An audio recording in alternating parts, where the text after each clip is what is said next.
a lot of in the field, a lot of jazz and blues and country and folk music and a lot of the kind of things you would expect like that.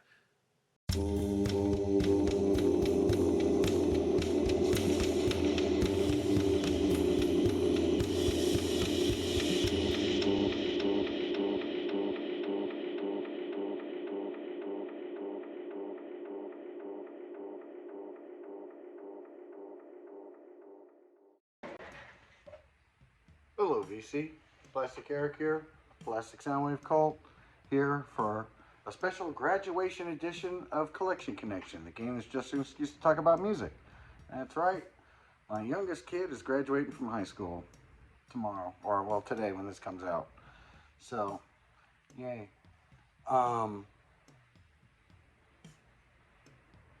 This is a game that I play with my brother Bryce. He's over on Good Show Ponsonby.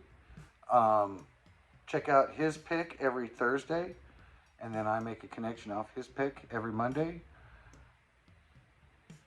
To find out the rules for the game, just look down in the description. So the last thing that my brother showed was "Remain in Light" by the Talking Heads, and I found that to be a very interesting album. And really, I was quite surprised that I liked a lot of the songs that I didn't know. But the very first song I ever heard from Talking Heads, I'm sorry, I'm trying to do that thing. It's just, I'm not pulling it off. Once in a Lifetime. I love that song. That's the first thing I ever heard from them. I thought that song was absolutely fucking brilliant. My connection with that album is the fact that it was produced by Brian Eno. And so my connection is going to be through Brian Eno. And that is not even out here. And so my connection is The Unforgettable Fire from U2. This is a 1985 Scandinavian pressing. It originally came out in 1984. They tried a lot of different producers before they went with Brian Eno. The struggles were Brian Eno didn't feel like he wanted to produce a rock band, but since he was going to be working with Daniel Lanois, he felt that he would do it, and Daniel Lanois was more than up for producing a rock album, and it ended up being that Bono was able to talk Eno into working on this record. So what they did was Brian Eno and Daniel Lanois both worked on this. Lanois tended to work more, I guess, with the rhythm section, and Brian Eno worked more with the edge on guitar and with Bono on lyrics. And his role in it was about creating an atmosphere, or doing what they could to chase after a song, to try and bring out more concepts. Bono felt that this album ended up being a little bit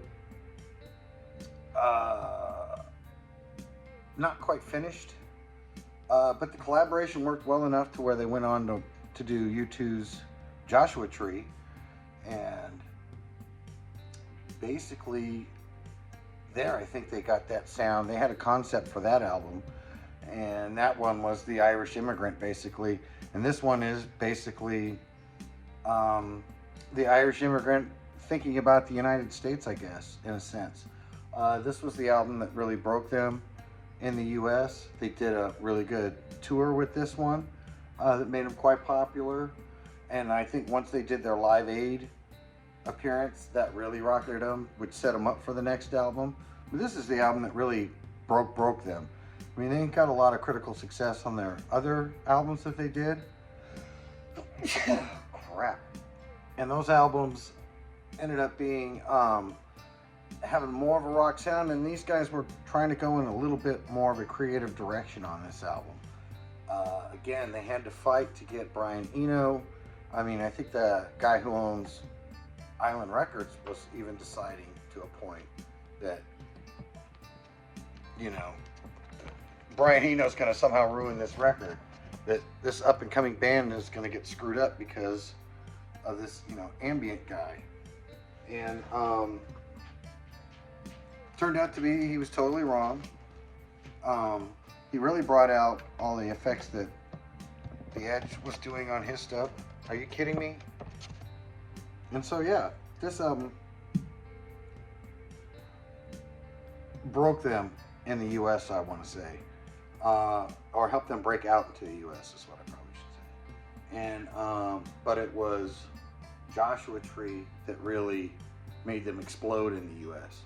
But they got a lot of attention with this album here, especially with some of the songs on here that, you know, a couple that are inspired by Martin Luther King Jr.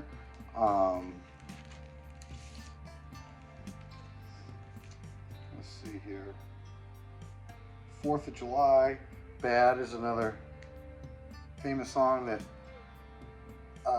I've heard that the guy at Island Records did not like the song Bad on the album, but feels it's a showstopper when you see it live.